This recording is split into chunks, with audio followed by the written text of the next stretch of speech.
Hundreds of men crammed inside small warships, surrounded by fuel and ammunition, sailing in the most exposed position of the fleet during the heaviest naval battles in history. Tasked with protecting the fleet's most valuable ships at any cost, they were placed directly in the line of fire. They knew they were the first to be hit. This is the story of World War II destroyers and the sailors who lived and died on them.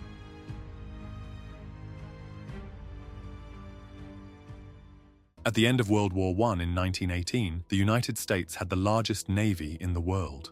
There were nearly 500,000 sailors working to protect the seas. The war had shown how important strong navies were, and the US wanted to be ready for whatever might come next. But after the war ended, things changed. The world wanted peace, and many countries, including the US, started to slow down their military building. The Navy's budget was cut, and building new ships almost came to a stop. Even though things were quiet, it was obvious that peace wouldn't last forever. Around the world, other countries were getting ready for war again. In Japan, a new kind of super-destroyer called the Fletcher-class was being built. These ships were fast, heavily armed, and way ahead of what most countries had at the time. Japan was preparing for something big, and that worried the US Navy. Navy leaders and ship designers started to think about what kind of ship could match or beat the Japanese destroyers. So in 1941, right before the US entered World War II, the government approved a big plan called the Shipbuilding Program. An entirely new kind of destroyer was about to be born. The Fletcher-class destroyers were the first American ships designed from the start to go head-to-head with Japan's best. They were based on lessons the Navy had learned from earlier ships. Most importantly, they needed to be fast and easy to produce, because America now knew that a big war was undoubtedly coming, and very soon the world would see just how important these ships would become. To understand why destroyers had it so rough in World War II, you first have to understand how a naval fleet actually worked. A fleet isn't just a bunch of ships sailing around together. It's more like a floating army made up of different types of ships, each with a specific job and purpose. At the center of the formation were the aircraft carriers, high-value capital ships that served as mobile airfields, launching and recovering combat aircraft. They were the most valuable assets and subsequently targets in the war, because whoever controlled the skies usually controlled the ocean too. But carriers were huge, slow, and vulnerable. That's where the rest of the fleet came in. Surrounding the carriers were battleships, cruisers, and destroyers. The battleships were heavily armored giants with massive guns, looking like floating fortresses. Cruisers were faster and used for scouting or fighting other medium-sized ships. And then there were the destroyers. Destroyers were the smallest warships in the fleet, but they had some of the most dangerous jobs. They were like guard dogs, fast, alert, always out in front. Their main job was to protect the bigger ships from submarines, enemy aircraft, and sudden attacks. They laid down smoke screens, tracked enemy radio signals, and chased down anything that looked like a threat. They were always moving, always patrolling, always the first ones into the danger zone. Being out front meant they were also the first to get hit. While carriers launched planes and battleships fired from a distance, destroyers had to get close. They fired torpedoes, rescued downed pilots, and hunted submarines with depth charges, usually all while dodging enemy fire.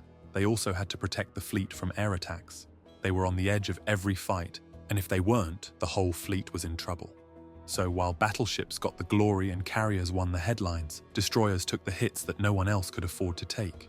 And for the men who lived on them, surviving battle was just the beginning. The everyday life on a destroyer was a whole different kind of fight. But before that, and then one horrific battle example, let's explain how actually a Fletcher-class destroyer looked like.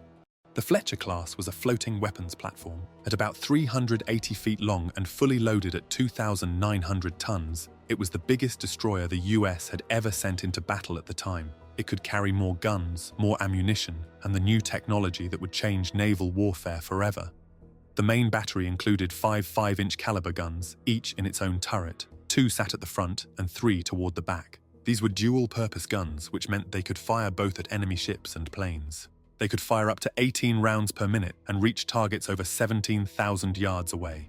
The real power behind them, however, was in the radar. The Fletcher-class were the first US destroyers built with radar from the start. One system scanned the surface for ships out to the horizon, around 10 to 12 miles. Another scanned the skies for incoming aircraft, about 45 miles away. The most precise of all was the fire control radar, which aimed the 5-inch guns with pinpoint accuracy. Even at night, or in heavy fog, the ship could track and hit targets it couldn't even see with the naked eye. To manage all this new data, the Navy added something it had never used before, a combat information center. This became the destroyer's brain. Inside, sailors worked around glowing screens, directing fire, spotting threats, and coordinating attacks. But the guns were just the beginning. At the heart of the ship were 2 sets of torpedo launchers, 10 long tubes pointed sideways across the deck. Each one was over 20 feet long, packed with enough explosive to tear open a heavy cruiser or battleship. With a single spread of 5, the Fletcher could cripple a ship many times its size, firing torpedoes in a wide pattern like a shotgun blast underwater, and just one hit was usually enough to deal with your target.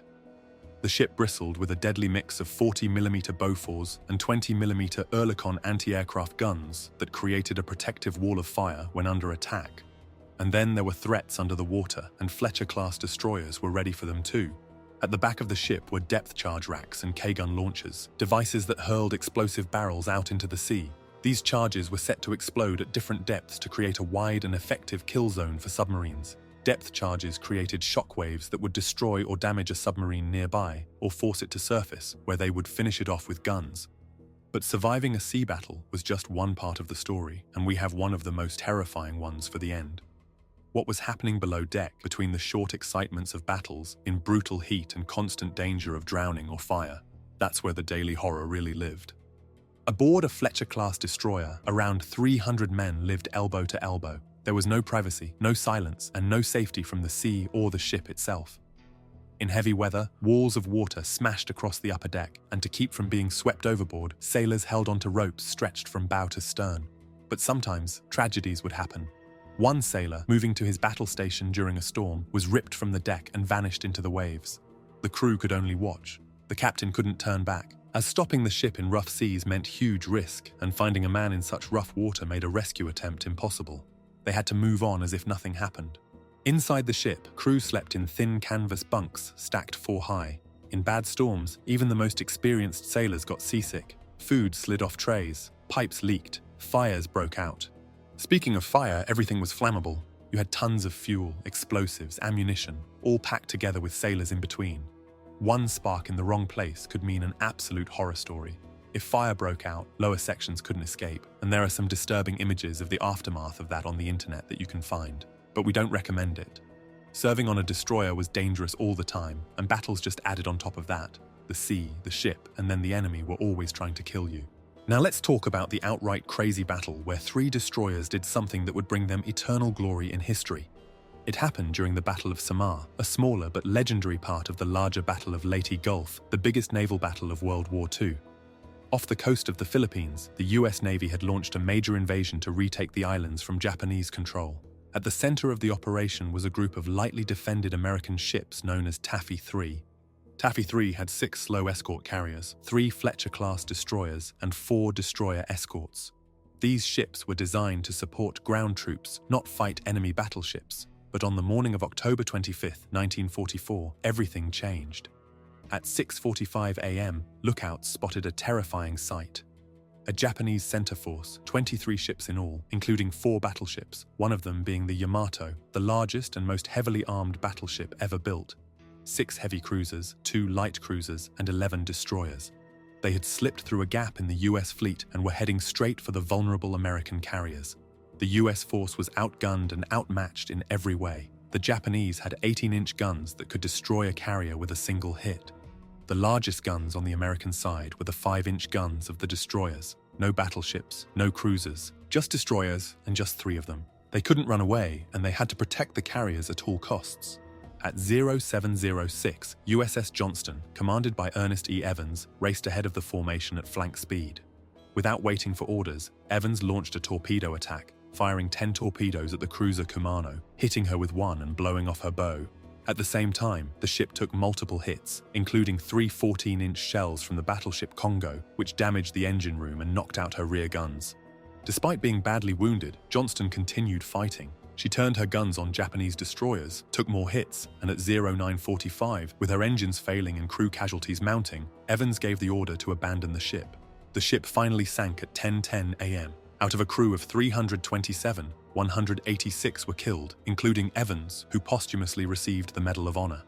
USS Hole was next to engage. At 0710, she laid down a smokescreen to shield the carriers, then launched a full spread of torpedoes at Yamato and Haruna. None of them hit, but she drew fire away from the carriers. Hull took an unbelievable beating, receiving over 50 hits from different weapons. She fought until she could no longer steer or shoot. At 8:30, she took a final hit to the engine room and began to sink. 252 of her crew were lost, and only 86 survived. USS Heermann was now the only Fletcher-class destroyer from Taffy 3 left. She darted through Japanese salvos, launched torpedoes at Haruna, and scored damaging gun hits on multiple cruisers. At one point, Heermann passed directly in front of Yamato. Although heavily damaged, she stayed in the fight to the end, covering the retreating carriers. Behind them, the escort carriers were under air and shell attack. Gambier Bay was sunk by Japanese gunfire at 0820 after being caught and hit repeatedly. St. Lo was destroyed later that morning by a kamikaze attack, becoming the first major US ship sunk by kamikaze. But incredibly, the Japanese force, confused by the resistance and fearless attack of 3 destroyers, believed they had stumbled into a trap and a much larger force. They broke off the attack and retreated at 9:25 a.m. It was one of the most unexpected retreats in naval history. The destroyer's aggressive counterattack had convinced Admiral Kurita that American battleships were nearby, and he didn't want to risk his fleet. Just 3 Fletcher-class destroyers had gone up against an armada, knowing they had no chance of winning or surviving, but managed to change the outcome of the battle. USS Heermann was the only destroyer from Taffy 3 to survive the battle, though she was heavily damaged, with serious flooding and knocked out key systems. Despite the heavy damage, only 8 of her crewmen were lost. For more stories like this, feel free to check out the next video or the channel.